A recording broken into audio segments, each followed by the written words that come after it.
بسم اللہ الرحمن الرحیم۔ السلام علیکم۔ امید کرتے ہیں کہ آپ سب لوگ خیر و عافیت سے ہوں گے۔ آپ لوگوں سے معتبانہ گزارش ہے کہ ہماری اس ویڈیو کو مکمل طریقے سے سمجھنے کے لیے اسے آخر تک ضرور دیکھیں اور ہمارے چینل کو سبسکرائب کرنا بالکل ہی نہ بھولیں اور پاس میں دیے گئے بیل آئیکن بٹن کو بھی پریس کر دیں تاکہ ہماری اگلی اس طرح کی آنے والی ویڈیو کی نوٹیفیکیشن آپ لوگوں تک بآسانی پہنچتی رہے۔ پیش خدمت ہے میرے پیارے دوستوں، پرانے زمانے کی بات ہے، کسی ملک پر ایک نہایت نیک اور سخی بادشاہ حکومت کرتا تھا۔ جو کوئی بھی اس کے دروازے پر آتا منہ مانگی مراد پاتا۔ اس کی سخاوت کی ہر طرف دھوم مچی ہوئی تھی۔ اس سخاوت کی وجہ سے لوگ اسے خدا دوست کہتے تھے۔ ایک روز بادشاہ کے دربار میں ایک سوالی آیا اور آداب بجا لانے کے بعد کہنے لگا، اے بادشاہ، اگر تو سچ مچ کا خدا دوست ہے تو 3 دن کے لیے اپنی سلطنت میرے حوالے کر دے۔ تو گھر جا کر بیٹھ جا اور میں اس تخت پر بیٹھ کر حکومت کرتا ہوں۔ بادشاہ اسی وقت تخت سے نیچے اتر آیا اور پھر اس نے اپنے دربار کے سب وزیر کو تاکید کی کہ اس شخص کا حکم مانے۔ یہ کہتے ہوئے اس نے اس شخص کو اپنی جگہ تخت پر بٹھا دیا اور خود اپنے محل میں چلا گیا۔ وہ شخص 3 روز تک بڑے ٹھاٹھ سے تخت پر بیٹھا ہوا حکومت کرتا رہا۔ چوتھے روز بادشاہ اس کے پاس آیا اور بولا، لو میاں، تم 3 دن کی بادشاہی کر چکے ہو، اب تخت سے اترو اور اپنا راستہ لو۔ یہ سن کر اس شخص نے جواب دیا، اے بادشاہ، پہلے تو میں صرف اس ارادے سے آیا تھا کہ تیری سخاوت کا امتحان لوں۔ واقعی جیسا سنا تھا تجھے اس سے بڑھ کر پایا، مگر اب جو 3 دن کی بادشاہی کا مزہ چکھا تو ارادہ کچھ اور ہو گیا اور اس تخت سے نیچے اترنے کی جی نہیں چاہتا۔ تجھے ساری دنیا خدا دوست کہتی ہے، میں تجھ سے درخواست کرتا ہوں کہ تو یہ تخت اور تاج خدا کے نام پر مجھے بخش دے۔ بادشاہ نے اس کی بات سن کر بڑے اطمینان سے کہا، میاں، یہ حکومت اور تخت و تاج تمہیں مبارک ہو، لو سنبھالو، میں چلا۔ یہ کہہ کر وہ محل میں واپس آیا اور اپنی ملکہ کو ساری بات بتائی۔ وہ بھی بادشاہ کی طرح بہت نیک تھی۔ اس نے شکایت کا ایک لفظ تک زبان سے نہ کہا۔ ان کے 2 لڑکے بھی تھے، ایک 10 برس کا اور دوسرا 7 برس کا۔ ان دونوں کے ہاتھ تھاما میاں بیوی خالی ہاتھ محل سے نکل کھڑے ہوئے۔ بادشاہ اپنے دل کو تسلی دے رکھا تھا کہ اتنے عرصے تک بادشاہی کی ہے، اب ذرا فقیری کا بھی مزہ چکھیں، یہاں سے کہیں اور چلنا چاہیے۔ خدا کی ذات بڑی رحیم اور کریم ہے، کوئی عجب نہیں کہ وہ اپنی مہربانی سے کوئی اور صورت پیدا کر دے۔ بادشاہ اپنی ملکہ اور دونوں لڑکوں کو لے کر سفر پر روانہ ہو گیا۔ کل تک کی سواری کے لیے سینکڑوں ہاتھی اور گھوڑے موجود تھے، آج اپنے پیروں کے سوا کوئی سواری نہ تھی۔ کل تک ہزاروں نوکر چاکر ہر وقت ہاتھ باندھے بادشاہ کے سامنے کھڑے رہتے تھے، آج کوئی حال پوچھنے والا نہ تھا، مگر بادشاہ تھا کہ اس حالت میں بھی شکایت کا لفظ زبان پر نہیں لایا۔ پیدل سفر کرتے، کبھی 2 کوس طے کیے، کبھی 4 کوس، کبھی کچھ کھانے کو مل جاتا، کبھی فاقے ہی رہنا پڑتا، مگر اس پر بھی خدا کا شکر ادا کرتا۔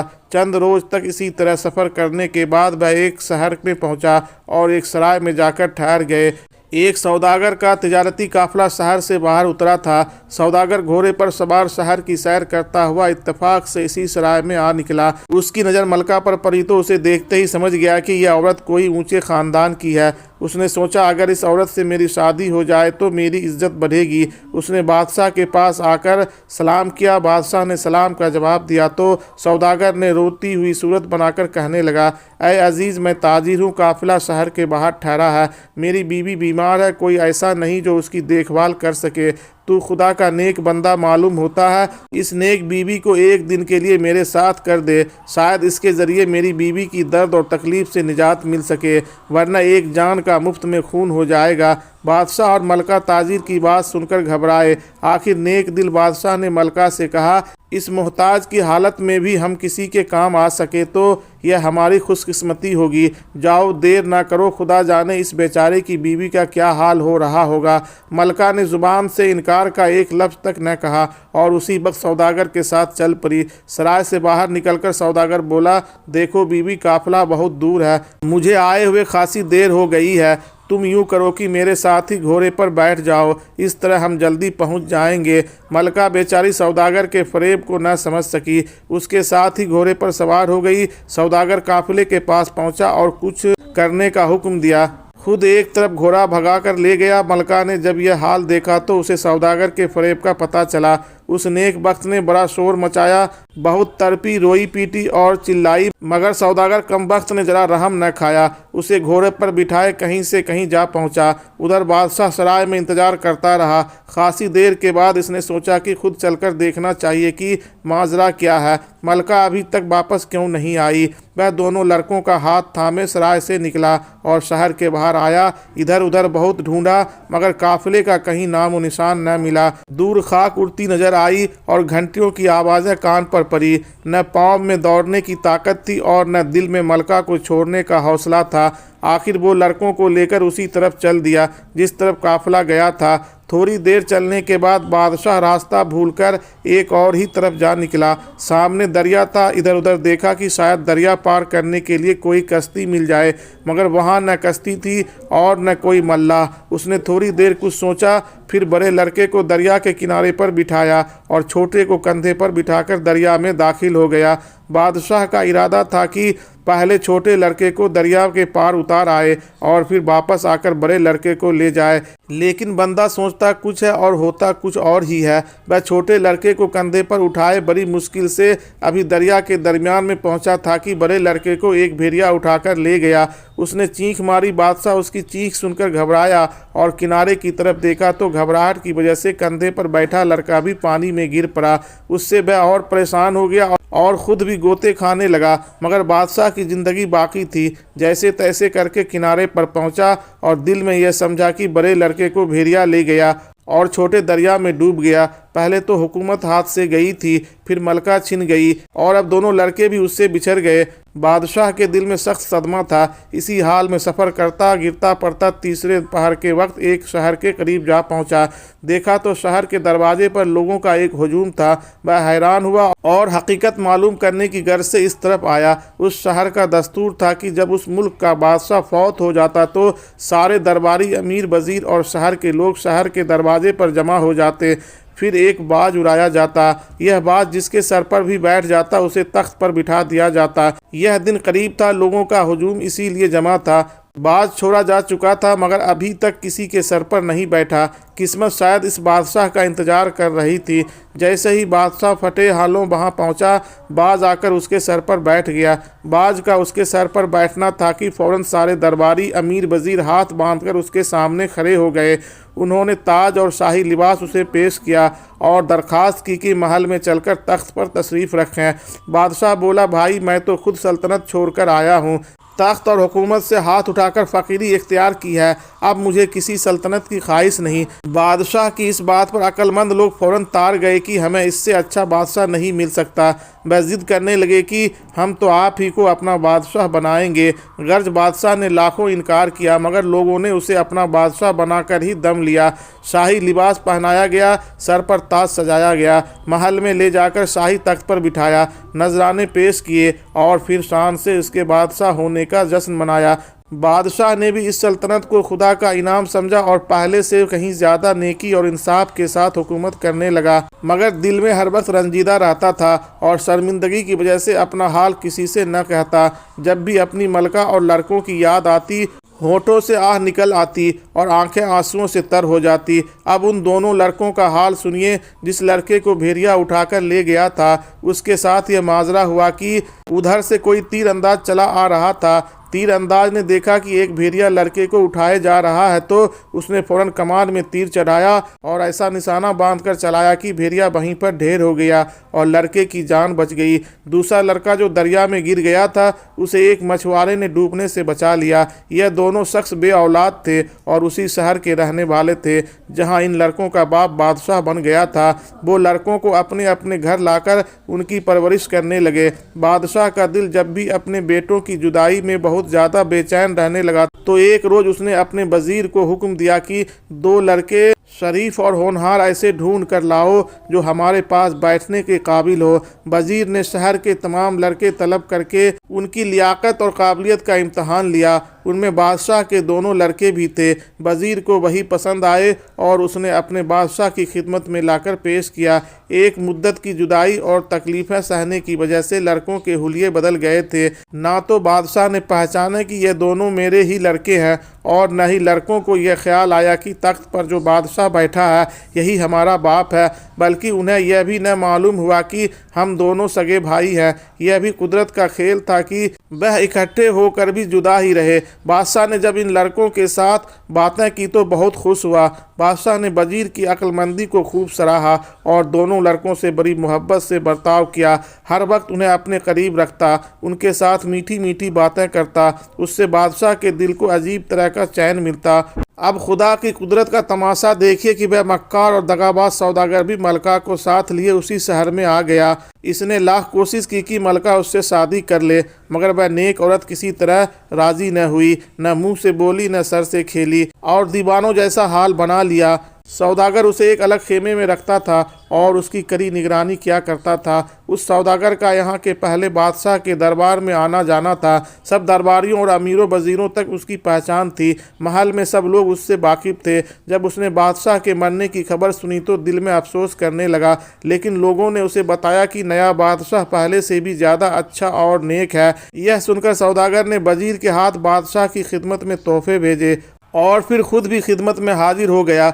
खुदा की कुदरत के बादशाह ने भी न पहचाना कि यह वही मक्कार धोखेबाज सौदागर है जो मेरी मलका को ले गया था, और सौदागर ने भी यह न जाना कि बादशाह हकीकत में वही शख्स है जिसे मैंने धोखा दिया था। गर्ज वह दोनों एक दूसरे के हाल से बेखबर थे।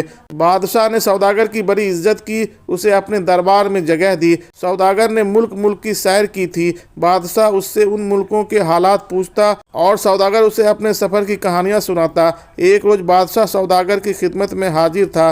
बातें करते करते शाम हो गई तो बादशाह ने कहा कि आज की रात यहीं ठहर जाओ, एक ज़रूरी मामले में तुमसे गुफ्तगू करनी है। सौदागर रुक तो गया लेकिन कुछ परेशान सा था। बादशाह ने परेशानी का सबब पूछा तो सौदागर बोला, हुजूर बात असल यह है कि मेरी बीबी पागल हो गई है। उसकी देखभाल मैं खुद करता हूँ। मुझे हर वक्त डर लगा रहता है कहीं ऐसा न हो कि वह पागलपन की वजह से भाग ना निकले और किसी मुसीबत में फंस जाए। इस पर बादशाह ने कहा, तुम यहीं रहो और बेफिक्र होकर रहो, उस औरत की देखभाल बंदोबस्त हम कर देते हैं। बादशाह ने यह कहकर उन्हीं दोनों लड़कों को सौदागर के खेमे में पहरा देने का हुक्म दिया। दोनों लड़के हुक्म सुनकर आदाब बजा लाए और उसी वक्त जाकर के दरवाजे पर पहरा देने लगे जिसके अंदर वह औरत कैद थी। रात जब आधी से ज़्यादा गुजरी तो छोटे लड़के को नींद आने लगी। उस पर बड़े लड़के ने कहा कि देखो, सोना मुनासिब नहीं है, ऐसा न हो कि हम सो जाएं और हमारी गफलत से फ़ायदा उठाकर यह औरत इस खेमे से निकल भागे। इस पर छोटे लड़के ने कहा कि कोई ऐसी कहानी सुनाओ जिसे सुनकर नींद उड़ जाए। यह सुनकर बड़े भाई ने जवाब दिया कि मैं अपनी ही कहानी सुनाता हूँ, अगर गौर से सुनो तो नींद तो क्या भूख प्यास तक उड़ जाएंगी। यह कहकर इसने यूं कहना शुरू किया, ए भाई, मैं एक बादशाह का बेटा हूँ। मेरे बाप की सखावत की दूर दूर तक धूम थी और खुदा दोस्त के लक़ब से मशहूर था। उसने अपनी सल्तनत खुदा के नाम पर एक शख्स को बख्श दी और फिर मुझे मेरी माँ और मेरे भाई के साथ लेकर सफ़र पर रवाना हुआ था। रास्ते में एक सौदागर धोखा देकर हमारी माँ को ले गया। हम दोनों भाई बाप के साथ रहे। आगे चलकर दरिया मिला, नाव बेड़ा कुछ न था। बाप ने मुझे किनारे पर बिठाया और छोटे को कंधे पर बिठाकर दरिया के पार ले चला।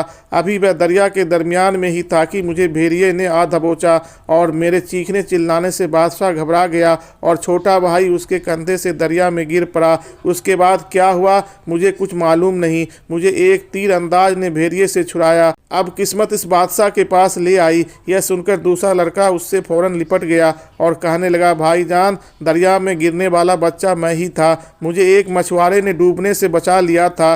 फिर तो दोनों भाई गले मिलकर ऐसे रोए कि खेमे के अंदर औरत अचानक चौंक पड़ी और पर्दे के पास आकर हाल पूछने लगी। उन्होंने सारे वाक़यात बयान किए। औरत ने खेमे का पर्दा उल्टा मेरे लाल कहते हुए लड़कों से लिपट गई। उन्होंने बताया कि मैं अब तक सौदागर की कैद में हूँ। दोनों लड़के माँ माँ पुकारते हुए उसी के कदमों में गिर गए। दोनों भाइयों ने उसी वक्त यह खबर बादशाह की खिदमत में पहुँचाई।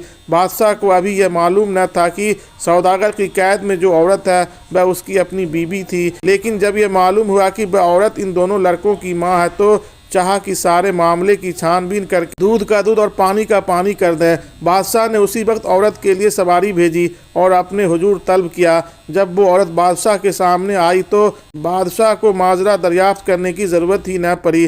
بادشاہ کو دیکھتے ہی وہ اپنے سرتاج کو پہچان گئی اور ان کے قدموں میں گر گئی۔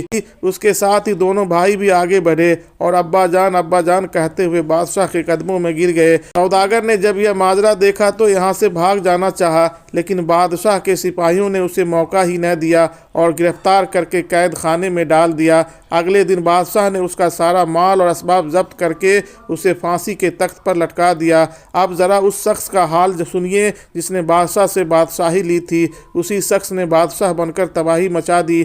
ظلم اور ستم اس کا روز کا معمول بن گیا۔ ہر وقت اسے لوٹ کھروچ سے ہی کام رہتا تھا۔ رعایا بہت دکھی تھی۔ امیر وزیر درباری سب تنگ تھے۔ چھوٹے بڑے سب لوگ ہر وقت پریشان اور خوف زدہ رہتے تھے۔ دن رات ہزاروں رنج سہتے تھے۔ امیر وزیر درباری سب اس کی فکر میں تھے کہ کسی طرح اپنے بادشاہ کا پتہ پائیں تو اس ظالم کو ہٹا کر دوبارہ اسے بادشاہ بنائے۔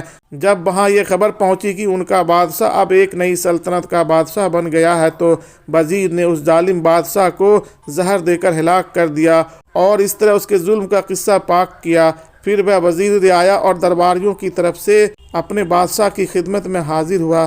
بادشاہ کے دل میں بھی وطن کی محبت نے جوش مارا۔ وہ آیا اور واپس آ کر اپنی سلطنت کا سارا انتظام پھر سے درست کر دیا۔ اس کے بعد وہ سال کا کچھ حصہ پہلی سلطنت میں گزارتا اور کچھ حصہ دوسری سلطنت میں۔ اس طرح دونوں جگہ کی حکومت اس کے قبضے میں رہی۔ وہ دونوں جگہ مرتے دم تک عدل انصاف سے حکومت کرتا رہا۔ میرے محترم ناظرین اور میرے پیارے دوستو، آپ کو یہ کہانی ضرور اچھی لگی ہوگی۔ اگر اچھی لگی ہو تو کمنٹ سیکشن میں اپنی رائے کا اظہار ضرور کریں اور ہمارے چینل کو لائک اور سبسکرائب کرنا بالکل ہی نہ بھولیں اور ہماری اس ویڈیو کو اپنے دوستوں اور رشتہ داروں میں زیادہ سے زیادہ شیئر کریں تاکہ ان لوگوں تک ہماری یہ ویڈیو بآسانی پہنچتی رہے۔ السلام علیکم، اللہ حافظ۔